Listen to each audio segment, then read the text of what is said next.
Hey George, how are you? Hey, John. Hi, how are you? I'm pretty good. Um, as uh, as we were just discussing, I am recording on a Macintosh for the first time Aha. today. All our previous conversations have been on this crappy old Hewlett Packard laptop that I've had for many, many years, and Wow, Hewlett Packard. yeah, that I got from my school, Stevens, and some people were blogging heads passed on some complaints that the quality was not good of the audio or video or both or whatever.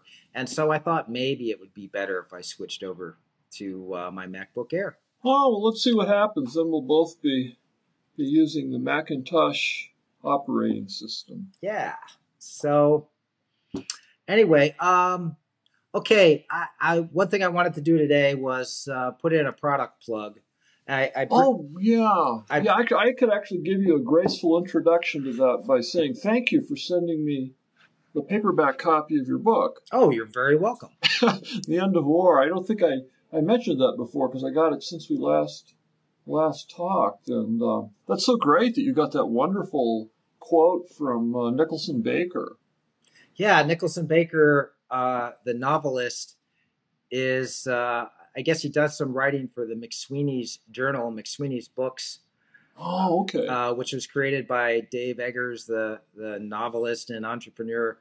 Right, That's what published The End of War, and right. so they asked, they were trying to figure out who could do blurbs, and I love Baker's fiction, and he also happens to be I think it's fair to say he's a pacifist. He's even challenged Yeah, whether World War II needed to be fought, whether there were nonviolent ways to deal with the Nazis. Uh, well, and he wrote that book about World War II. It was like, based on doing this kind of collage of newspaper clippings and yeah, things like that. And yeah, Human Smoke. I thought it was yeah, brilliant. It got some savage reviews, which is typical of how there's this knee jerk defense of militarism in our yeah, culture, and especially, of course, militarism when it comes to that World War II yeah. as being absolutely necessary. And Oh, yeah, I don't. I think it's pretty hard to make a case against the use of force when it came to Imperial Japan and the Nazis. yeah. But I thought it was that Baker was raising all these really important questions about how we justify the use of violence, even to quell a greater violence. So yeah, Yeah. I was pretty happy with that blurb. And all right, I'm holding up the book now. And of course, we've talked about this before. The book originally came out 2 years ago in hardcover, and now it's out in paperback. One thing that this has that I wish the first edition it had is an index, so it Mm. makes it much easier to read. It's also got an introduction by one of the world's best scholars of war and peace, an anthropologist named Douglas Fry. Oh, yeah, right. And so anyway, I'm as I have said before, the reason that I wrote this book is because I think we all need to have a conversation about the place of militarism in our culture, especially in the United States, which is the most militaristic society, um, arguably in the world right now. Certainly has the biggest military by Yeah, well, far. but militaristic though also implies more than that, doesn't it? Yeah, well, it implies a willingness Like and North Korea. well, it implies a willingness and even eagerness to use force, and I think that's pretty clear from what's happening in the world today and what's happened over the last dozen years in Yeah, but it's also Afghanistan. like like a social structure of like you think of the North Koreans as being it's almost like every member of society is in the North Korean army in some sense. And That's true. So the United States is not the government isn't run by the military the way that North Korea's is Right. largely, and some other Or a lot of countries. societies. But so then the United States, what makes it so unusual and kind of paradoxical is that it's a legitimate democracy, and yet is so reliant on the use of force overseas to pursue its various agendas. And I think that our particular brand of militarism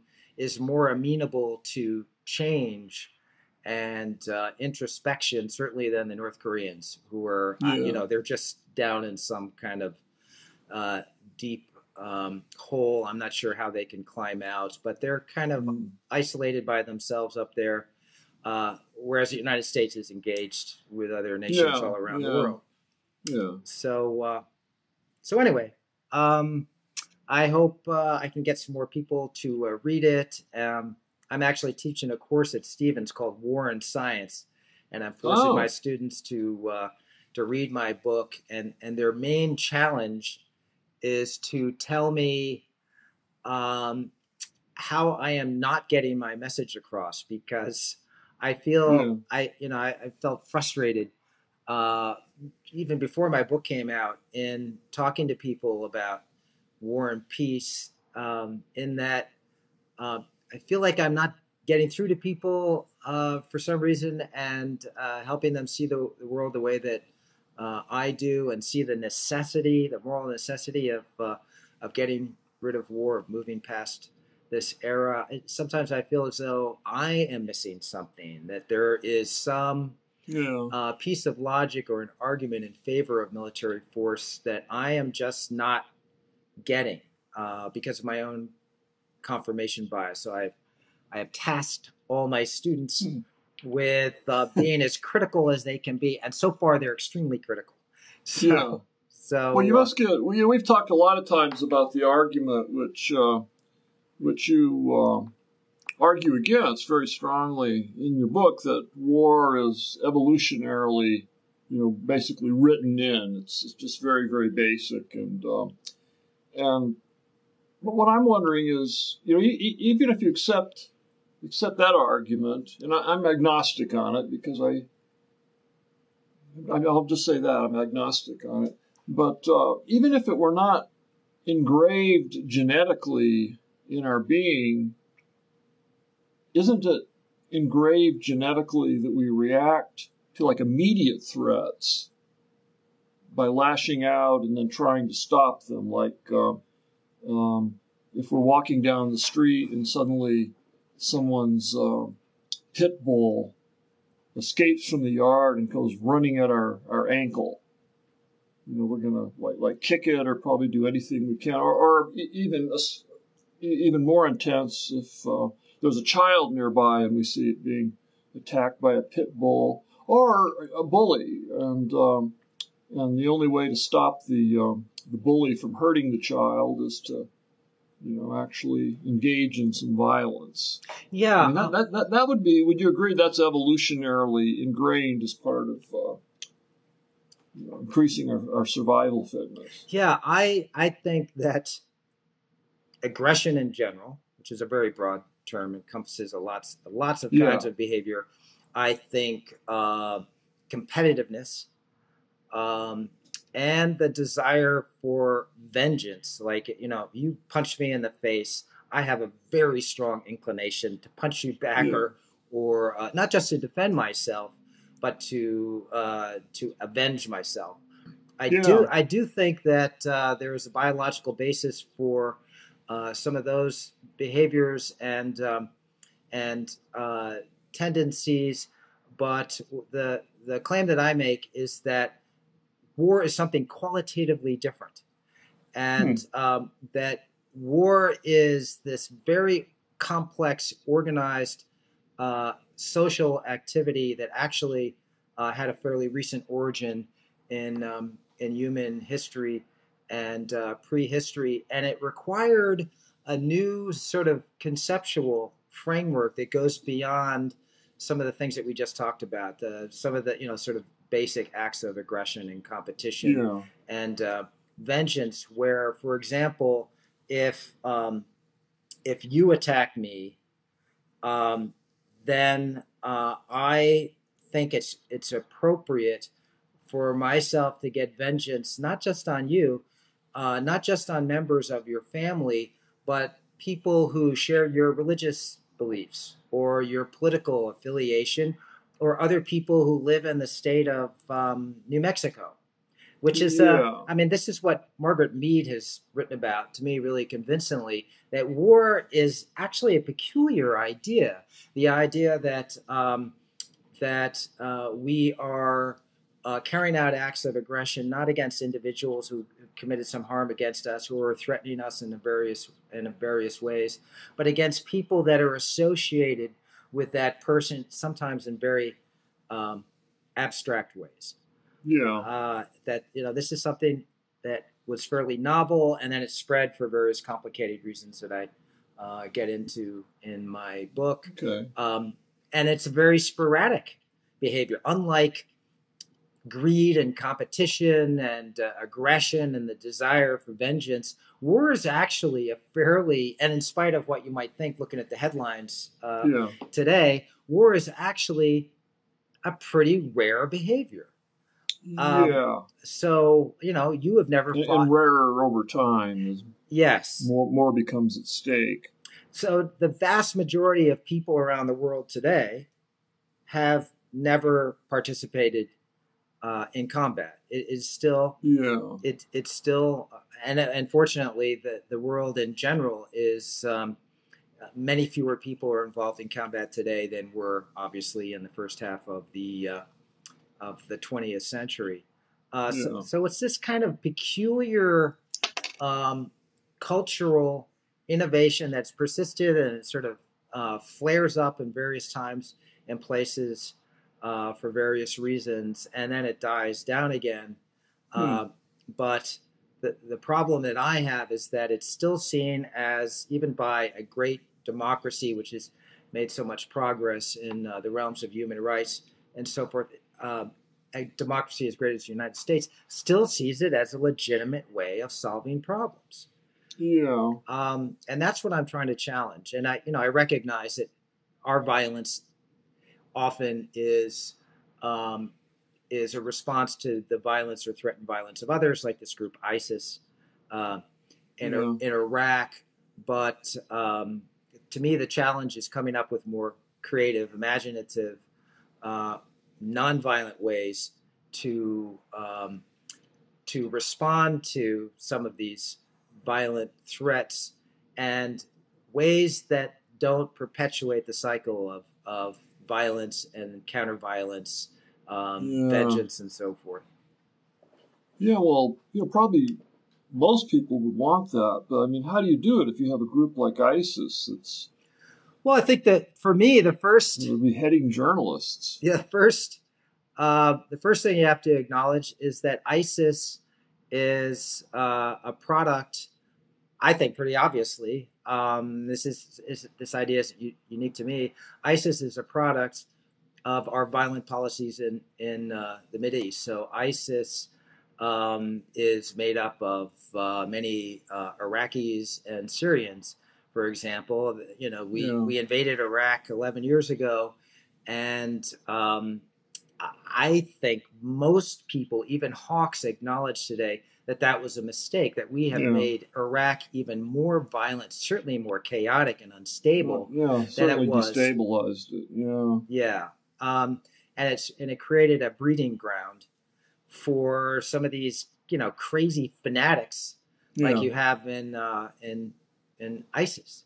So that's one of the themes of my book, is that war begets war. Not always. Sometimes war ends war. I mean, World War II is the classic example that that you have to acknowledge of Allied violence overcoming the terrible greater violence of the Nazis and of Imperial Japan. So ending war in Europe, which was where the most threat was, as well as the most highly armed military forces. You have to include the United States in that.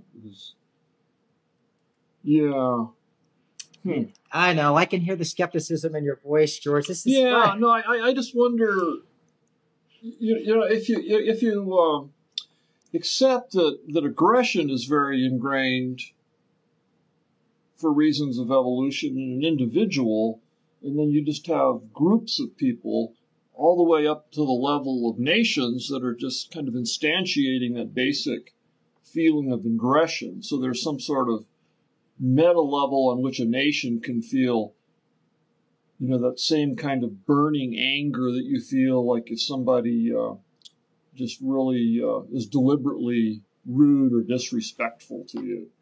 And you have to really, you can feel just this very basic, visceral kind of boiling up that we control. And is it too much of a stretch to say that happens on kind of a meta level with a whole country, or at least with the leadership of a country? Or is it all much more Machiavellian? Strategic and saying, this is, if we invade Iraq, we can make an argument now that we're going after the perpetrators of 9/11, but it's also going to be, really advantageous to have a serious presence in this part of the Middle East with the oil economy. Right. Well, so that stuff very quickly starts shading over into conspiracy theories, and of course it's more complex kind of mix of meta emotions and meta strategies, I guess. Well, I give Barack Obama the benefit of the doubt. For example, I've said before I'm disappointed that he has been as hawkish over the past 6 years or so as he has been with drone strikes and so forth. But I give him the benefit of the doubt when he's formulating a policy against ISIS. We're bombing them now in Iraq, and even thinking of bombing them in Syria. And I guess we've got even some troops on the ground, special forces in Iraq as well. I don't buy the conspiracy theories. Certainly, it's much less plausible even than they were when it came to George Bush. I would call this a humanitarian crisis. ISIS, those are really bad guys. Yeah. To me, it's a matter of trying to be rational and decide how to make the situation better. And it seems to me, if you look at what the United States has done over the last 12 years in Afghanistan and Iraq, our military policies have been absolutely disastrous. Yeah. And that, as I said, I think ISIS is at least in part a product of those disastrous policies. So I really just don't understand how you can have a serious discussion about how more violence against ISIS will make things better at this point. Yeah. Well, how do you stop them? Well, I posted They're on not going to sit down at Yalta and have a summit. No, but I did post some things on my blog some suggestions of various peace groups and religious leaders and so forth. And it involves encouraging negotiations between the ISIS leadership and other groups in Iraq, the Kurds and the Shiites who are who are running things. I read a really good piece in the New York Review of Books. It said basically, ISIS is just accelerating a process that had to happen sooner or later, where Iraq is divided into 3 sub-states, Kurdish, Sunni, and Shiite. The suggestion I've had for the use of force is that I do think sometimes it's just unavoidable, but you always have to think about whether your use of force now makes it easier for other groups to use force in the future, especially if you are, the superpower, highly respected like the United States, when you're carrying out lethal bombing raids, for example. You legitimize lethal bombing raids by Russia, for example, or by Israel, or even attacks of Hamas against Israel. So, this is, in a way, I think that the chief task of the State Department should be coming up with ideas that don't get us into situations instead of taking that as almost the default. Right, and it's as though reaction. if you don't start dropping bombs and put troops on the ground and so forth, that you're a Yeah, coward, you're not being responsible, you're withdrawing from world affairs. When to me, it's I mean, in some cases that could be a logical conclusion that you draw of real isolationism. But I'm saying just come up with better solutions, and yeah. and I think that we'll just have fewer of these situations um, in the future. That's what my hope is. Anyway, Yeah, no, that's all makes a lot of sense. can I just let But yeah, me? then you're always going to have this dilemma though. Is this another, something comes up, and is this another Nazi Germany? I Yeah. mean, So nothing else would have worked as far as except stopping the Axis, wouldn't you say? yes, but Nazi Then Germany. I think most Germans who participated in that would acknowledge that it was a huge mistake. oh yeah, their part, yeah. So, but I you do. know, like I, but everyone has to acknowledge that it's a huge mistake for, the war is a huge mistake for it to work, because just one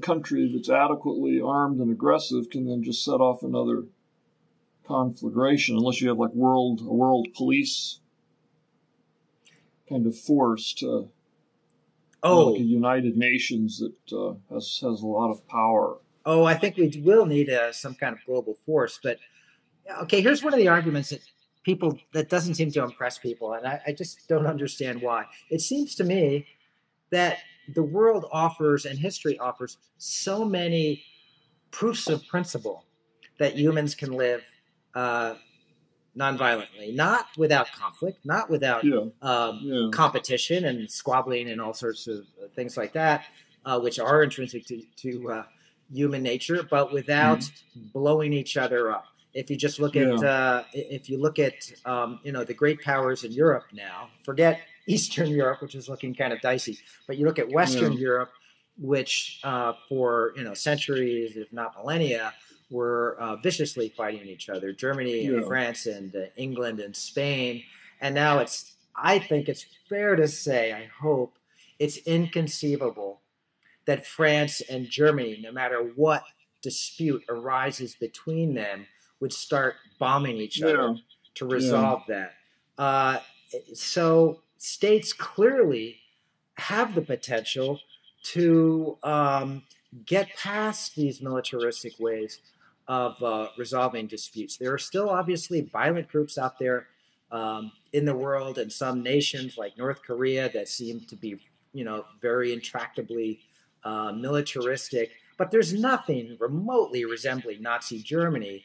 And, some of the hype about ISIS and saying that it's this existential threat, to me, it's the kind of warmongering and jingoistic bullshit that got us into Iraq in the first place. There was a terrific story in the New York Times over the weekend, last week, about how great ISIS is at using social media. And so these reporters for the Times, I guess, combed through all these websites. ISIS publishes very slick magazines as recruitment tools and has videos and all sorts of things. And there was a funny comparison of ISIS to Osama bin Laden. Osama bin Laden is kind of like, a 1950s style science documentary. One guy droning on for hours about geopolitics in Arabic, incredibly boring. And the ISIS people, it's like MTV or whatever the even cooler modern equivalent of MTV is. But the point I wanted to make is that the reporters said they found virtually no references to attacks on the United States or even Israel in the rhetoric of ISIS. It was really more about creating an autonomous society, a Muslim society in this area of Iraq and Syria, and not about destroying non-Muslim societies, infidels around the world. Yeah, so it's not a worldwide jihad according to that interpretation, but just carving out their own little place where they can practice their destructive form of Islam. Yeah. As opposed to, being determined to destroy the United States and other secular democratic powers. Yeah. So, I don't know. Anyway, the book's I out hope there. You're right. Yeah. Here's the thing. I know I'm right. I know that eventually in human history, I mean, my students say, yeah, war will end when we all blow each other up. Ha, ha, ha. But to me, it's just clearly in the arc of human progress that sooner or later relations between all nations will be like relations are now between the United States and Canada, or between France and Germany and Great Britain. But the question is how we get there. And this right now is, I must say, it's a pretty dark moment. The world looks very scary. What with Ukraine and Israel, Palestine, and Iraq. Yeah. Well, what you say is very, very, it really jives with Bob Wright and Non-Zero, and right. I was recently rereading parts of Non-Zero when I wrote that column on SETI for the Times. I guess that was last month. My most recent raw data column. Yeah, I love that essay. Oh, thanks. E.T., SETI, all that cool stuff. I mean, what interests me is, as long has, that I probably first wrote about in Fire in the Mind, is just that basic question of, how common is life in the universe, and among the other life in the universe, what are the chances that it would develop to something that has like human level intelligence, maybe not human-like, but something that we would recognize as an advanced intelligence and could communicate with. And, it's an old question, but I was just kind of inspired to get back on the track when I ran across this really interesting old debate in the pages of a journal between Carl Sagan and Ernst Mayr, the great evolutionary biologist, who took, of course, Sagan took the view that, the universe is just, bursting with intelligent life, and we will find some, and one of the big inspirations, along with Frank Drake and others behind the SETI program, Search for Extraterrestrial Intelligence. And then Mayr took a very, very, very skeptical view, and just looking at the odds that had to be overcome for intelligent life to develop on Earth, and how he estimated there possibly been billions of species that have lived and gone extinct since the first species, and only one of them is here, talking about the problem of extraterrestrial life. So, I mean, I go back and forth, but I think I'm more sympathetic with Mayr. That doesn't surprise me, because I think you're a Gouldian. You're very sensitive to the randomness. Gouldian, right? That's why. Stephen Jay Gould for our. That's why I was inspired to get back to Bob Wright's book, to remind myself of his whole vendetta against Gould, and kind of a funny quirk of Bob's personality. It was interesting. I went back and also reread. One of the first things I remember him writing was a review of Wonderful Life, Stephen Gould's wonderful book. It's one of my absolute favorites, and Bob kind of writing a very critical review of it in the New Republic. And, critical. So I went back that was beyond, critical would be that was beyond would be critical. A mild, a great understatement. Yeah, I'd say that was a vicious hatchet job, and I mean that as a compliment. Well, I mean, I think he did kind of, I think he identified. We don't want to get into the details, but there's this place where Gould seems to contradict himself toward the end of the book, and Bob kind of latched on that. But to me, at worst, that was just a little mental glitch on Gould's part, and the overall thrust of his argument was quite clear and consistent, whether you accept it or not. Yeah, it's a profound disagreement. It's almost too bad that there was definitely a personality clash there. Bob just really didn't like Steve Gould, who actually was not a likable person. I've met him a few times, and he was. Yeah, I liked him okay. Yeah, he's difficult. Well, he was very arrogant, but his. Yeah, but man, I just have so much respect for his writing in that book in particular.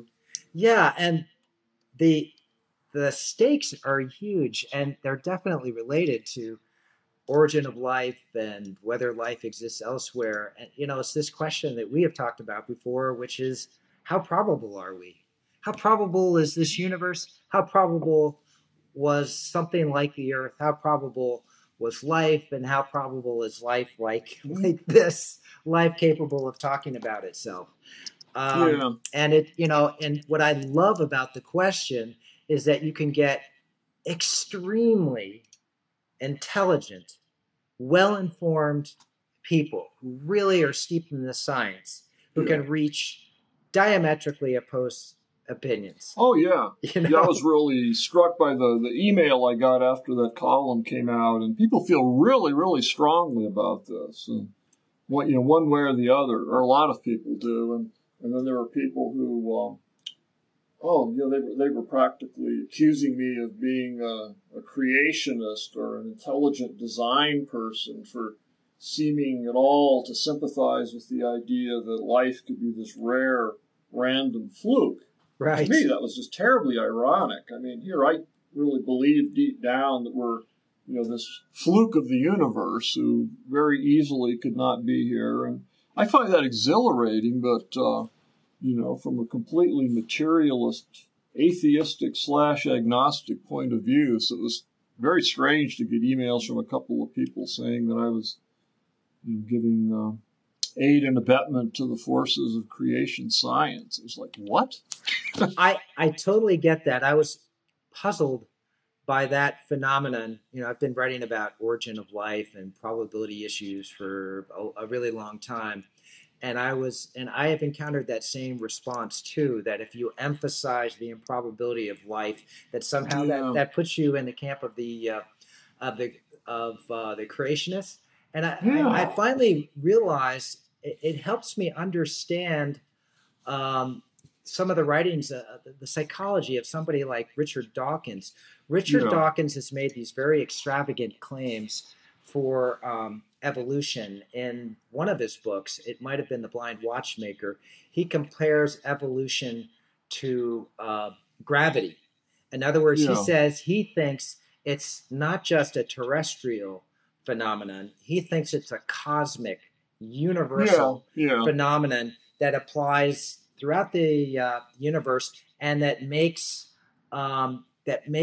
our existence, that made not just life on Earth, but life in general throughout the universe, and intelligent life, highly likely. This was a theme also of Climbing Mount Improbable, where he directly took on this question of the probability of existence, and especially of conscious creatures. And he basically thinks that if too many people have the attitude that you just expressed about how extraordinarily improbable it is that we're here, and that they will then go and embrace all kinds of crazy superstitious nonsense to try to explain away that improbability.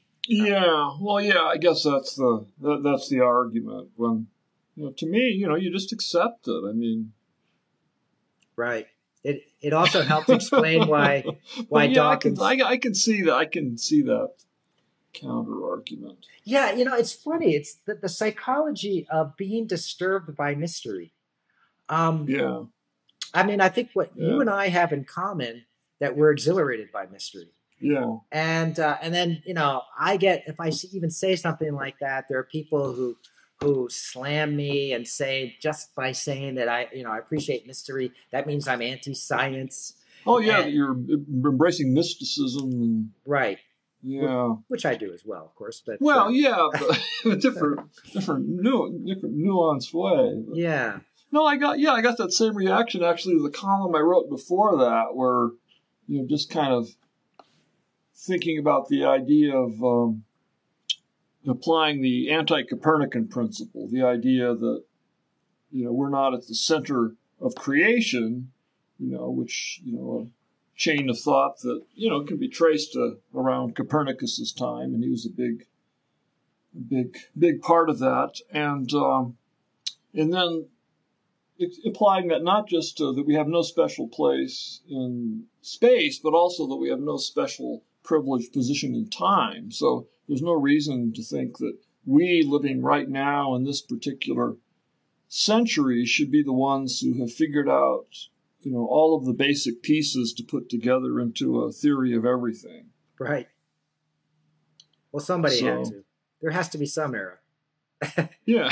I mean, I encountered that argument when I wrote The End of Science and said, you just happen to, or we happen to be living at the moment when suddenly science comes to an end. Come on. But, looking back, I think we might see the period of exponential progress, especially in understanding as opposed to manipulating nature as very brief. A matter of centuries, and especially the really profound discoveries happening just very recently. In the last eye blink of human history. You mentioned Bob's book before, and so Non-Zero. I just want to tie that back, if I may, to this discussion of war. Yeah. There's some far futurists like Hans Moravec and Freeman Dyson. These are some of the people who inspired the modern singularity movement, which says that there's going to be this gigantic phase transition. And, right. Yeah, and we're going to become super intelligent, turn into robots or whatever. And I know I've read a lot of the literature on this, and what's fascinating is that a lot of the futurists think that competition, and even violent competition and war, are so deeply ingrained that they will even transcend humanity, and that robots and the cyber creatures, cyborgs, whatever, will also be fighting. Whereas my hope, and certainly this is a theme of Bob's work in Non-Zero, is that Terminator 3. and that my hope is that that will end, is that we become more intelligent and rational. We will see that this sort of violent, aggressive behavior is totally pointless, and we might still be competitive, but it will be more like the competition of games. It will be a fun competition instead of horrible, painful, lethal competition. But that's not necessarily a majority view of people who think about the very distant future of intelligence. No. I wonder what Ernst Mayr would have thought about that. Yeah. I don't know. I bet we could find out.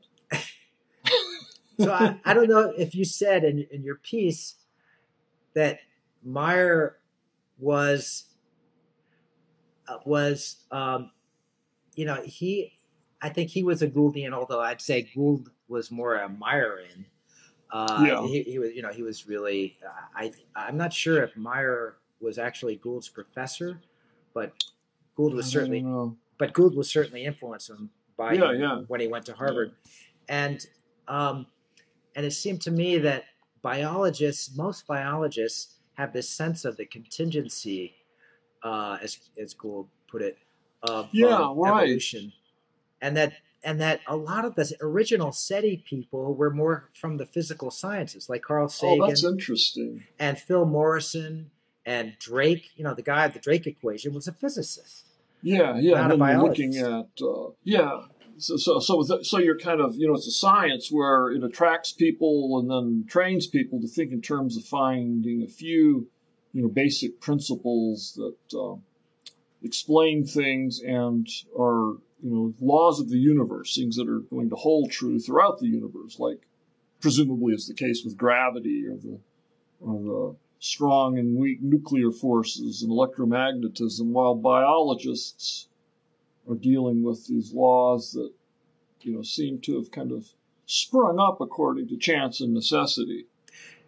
Yeah. And, Mayer actually made that same point in this debate with Gould, saying, well, I've noticed that, almost all of the, big SETI supporters are not biologists but physicists. And then Sagan rebutted that with some counterexamples. But yeah, Frank Drake, Carl Sagan, Phil Morrison, right.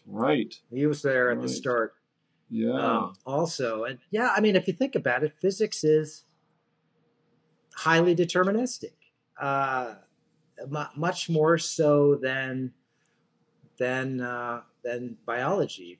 Well, yeah, even with quantum mechanics, it's it's probabilistic within a deterministic framework. Like the quantum waveform of an object might break randomly in various ways, but it still moves through time or evolves or changes through time in a deterministic manner. And everything's boiled down to equations. So it was very much like a physicist for Drake to come up with his Drake equation with all these variables that, where you do all these guesstimates and plug them in. And yep, sure enough, there are abundant civilizations. Civilizations abundant throughout the galaxy. I just have to, for some reason, this reminds me of a conversation I had with Ed Witten, the great string theorist, popularizer. Popularizer is maybe not the right term to use. Yeah, I was talking about Ed Witten. Not popularizing for the masses, but popularizing within physics. Some people say Ed Witten has maybe the greatest mind as a physicist, or possibly even a mathematician ever. Well, one of the people really putting a lot of things together into a coherent kind of whole that people within the string theory world can talk about. So here's the tie-in to other civilizations.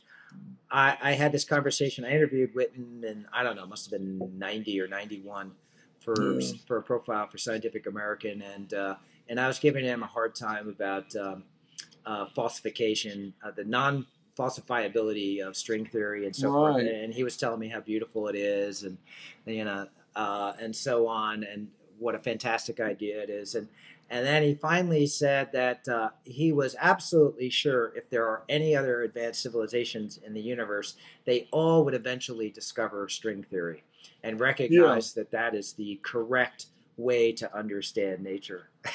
Yeah. You kind of have to believe that about physics in general, that it's not contingent in the way that a particular tree of species and genuses and families of animals is contingent on twists and turns of evolution. Right. Some people would dispute even that being contingent, but you like to think that the law of gravity isn't going to change once we get to Andromeda, or that the values of the fundamental particles will be different, or that the Andromeda will be made from different fundamental particles, and therefore all the inferences that we've done from the light are completely invalid. So, unless that would just kind of ruin everything. Except I can imagine a George Johnson saying that, let's say somehow at the very beginnings of intellectual endeavor, you had somebody other than Pythagoras or somebody other than Euclid. I don't know. Go back even further than that. Yeah. And mathematics could have had different conceptual roots, and that would have created a whole different kind of science. It's as Yeah. though because you would have had a different language Yeah. for science from the start. Yeah. But I sometimes I do find myself believing that. But I would also think that, if you could step up a level and looked at that system, completely unfamiliar to us in every way, in structure and terms and just how we carve up the universe, that it would be mappable one-to-one onto the system we have now, or at least not perfectly mappable because there would be errors in both, but that both would be ways of explaining and predicting what happens in the world around us, and that one could be translated into the other, just like when back when Feynman and Julian Schwinger and Tominaga in Japan, when they all three came up with what appeared to be very different theories of quantum electrodynamics, which is basically how electrons and photons interact. And then Dyson showed that they were all mathematically equivalent, and they were just different, three blind men looking at the same elephant. Uh-huh. So that makes me not a completely relativist postmodernist. Well, except that it's not so extraordinary that these three different offshoots of quantum field theory should turn out. I mean, since they all have the same tools that they're. Well, yeah, and if it hadn't been true, one or more would have had to have been wrong, and one would have had to have been right, or all three would have to be wrong, and so it just reinforced the fact that they'd figured it out and just had different mathematics for saying it. But if you take that to an extreme, where you have like we meet an alien civilization and somehow we communicate and we get some kind of sense of something, their science, and then it just seems totally bizarre to me. I mean, I guess my gut belief would be that one way or the other it's mappable onto ours and vice versa, so that it's really saying the same thing in different ways. It's not like the science is different, it's the expression of the science. I'm actually surprised to hear you say that. I thought you would be more like, there was a period in anthropologists where it seemed as though anthropologists loved telling us about other cultures that supposedly had a radically different way of understanding reality than we do. So, they had no nouns. They only have verbs. Oh, right. And the Hopis supposedly didn't have a word for time. Perfect. Yeah. Who was that? Famous linguist that Worf. came up with that? Benjamin Worf. Right. And then, to the great surprise of the Hopis. Hey, listen, I have to ask you about something else that popped up in your column because, and we may have talked about him before. You mentioned the work of Lee Billings, this really talented. Yeah, right. Yeah, so it seems to me that if you're talking about life elsewhere, the major development of the last, 50 years maybe even. Maybe RNA. The possibility that life began with RNA, that was a pretty big one. Yeah. But the discovery of other solar systems, planetary systems. Oh, yeah, all of these. Like ours. The exoplanets. And ones with the same, like the so-called Goldilocks position of being, not just right size, right distance from the sun, not too hot, not too cold, so they could conceivably support life. And that's going to be very interesting, as we get to the point where we can actually find these little clues in the flickers of the light about whether there's something like life processes going on there. I have my doubts about that, as you might expect, that we will get anything definitive as to whether they're. No, I think it'll all be very open to endless almost debate as to how to interpret these faint little signals, and if this really means like a carbon signature or it's just a very faint little wisps of data to build a theory on.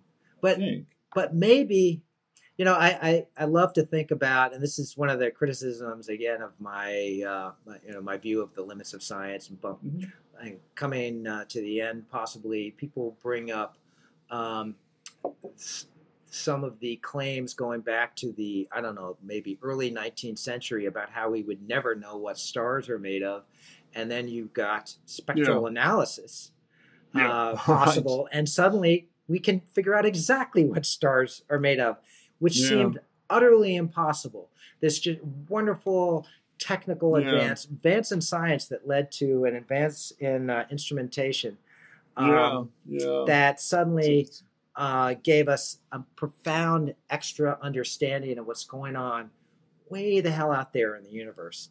Yeah. So I don't know at this point if you could have something that dramatic that would allow us to really have a good sense of what is going on some of these exoplanets. Yeah. Some But spectral signature that.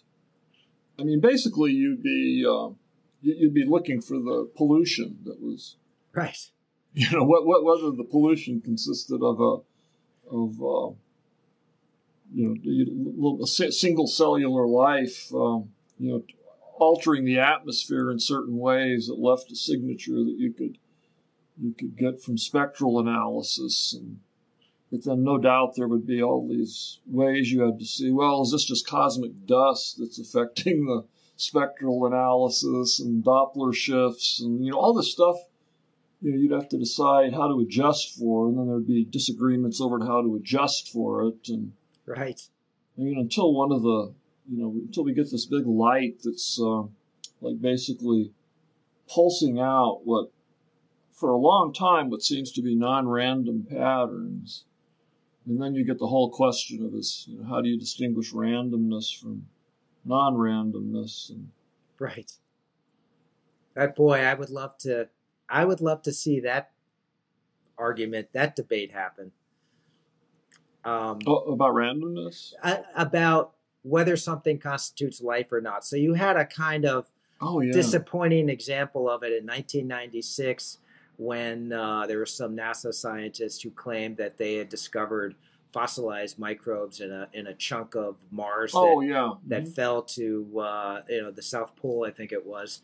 And it turned out to be, it was definitely not a very substantial claim, but it was still really interesting to see the scientists going back and forth over how you would know if something really was biological in origin. That you're just talking about bacteria. So obviously it would make it a lot easier if we're talking about, intelligent, sentient creatures that are capable of building smartphones. Right. Yeah. Much less ambiguous. Yes, that would be really that'd be nice. I remember, what was sort of disappointing is that I brought him into my class, my science writing class last spring. All right. And he was saying that it looks like, the funding is drying up for some of this, for some of the research looking for other planets and, exobiology research in general. It's just seen as too esoteric. We've got to spend all our money on the military budget, George, and keep that nice and healthy. We don't have time to try to answer questions as trivial as, are we alone in the universe? Yeah. I'd much rather we do that. No kidding. Yeah. Well, yeah, this just always reminds me, as it probably has in other conversations we've recorded, but the day the earth stood still, the world is united to renounce war when some alien force comes in. Yeah. And so it all comes full circle, sort of. Yeah. Well, listen, I'm sort of loath to. I've got a huge file recorded on my MacBook here, and what's yours? Mine is almost 200 megabytes. Yeah, mine's 171. Oh, okay. So that's for some reason Macs make bigger. Their codec seems to produce a much bigger video file than PCs apparently. Because I used to notice that back when we uploaded to an FTP server, and I'd see your files are much smaller than mine, and I thought, Yeah, well, I think it showed.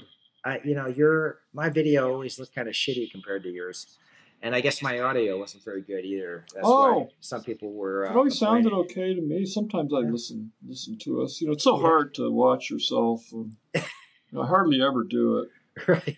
It's just, I don't know. It's who's that grizzled old gray-haired guy? Yeah. Oh God, I know. It's like looking in the mirror. Except when you look in the mirror, it's easier to you sort of layer on this conception of what you sort of always thought you looked like. That was formed, largely when maybe you were 12 or 13 years old, and it hasn't caught up at all. I mean, it's sort of, for me, it kind of stalled out at around 40, I think. It's like we have the equivalent of what some photographers do for Playboy if they're taking photographs of some kind of aging babe, and they rub a little oil on the lens to. Not with Photoshop. Of course, right. There was I think it was Jezebel. It was one of these magazines was doing this regular feature where they would take a cover shot of some beautiful model, and not an aging model necessarily at all, but some model, and then I think they were offering $15,000 to anyone who had the original undoctored photos, and they were buying them, and then you could see them, and it wasn't like the undoctored photos were people who were anyone normal person would consider unattractive. It's just the way they were idealized into what we expect models to look like, I guess. But George, what you're saying is that we all have, especially sort of us aging folks. Oh, we need a lot of work. We have our own little Photoshop function in our heads that turns on. Oh, that's well put. Every time we look in the mirror.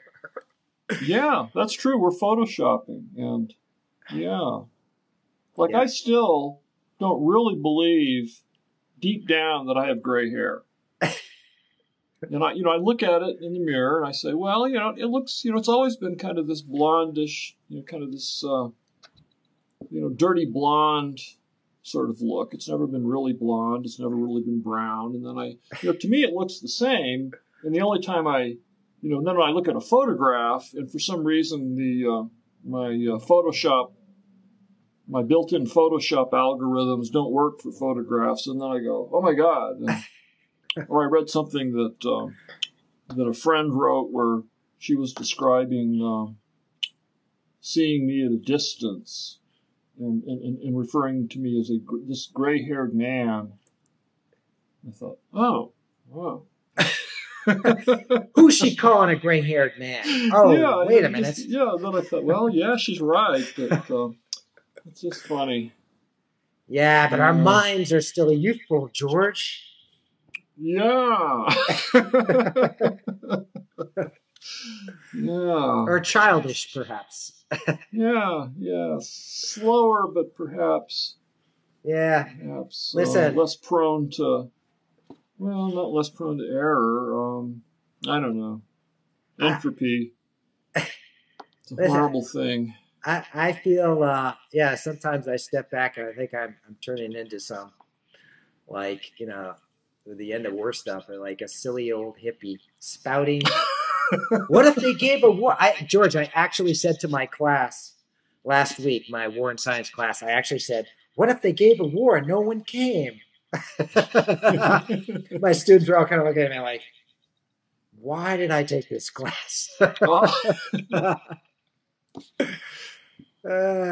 like to think that your students were really idealistic about this and hopeful, but it sounds like that's not the case at all. So. I every time it's like rare that one of them says, I think war can end. I just had them, the first batch in this class, do surveys of all their of classmates, and they And the numbers were, I think it's 79 or 80 students said, of their classmates said, no, war will never end.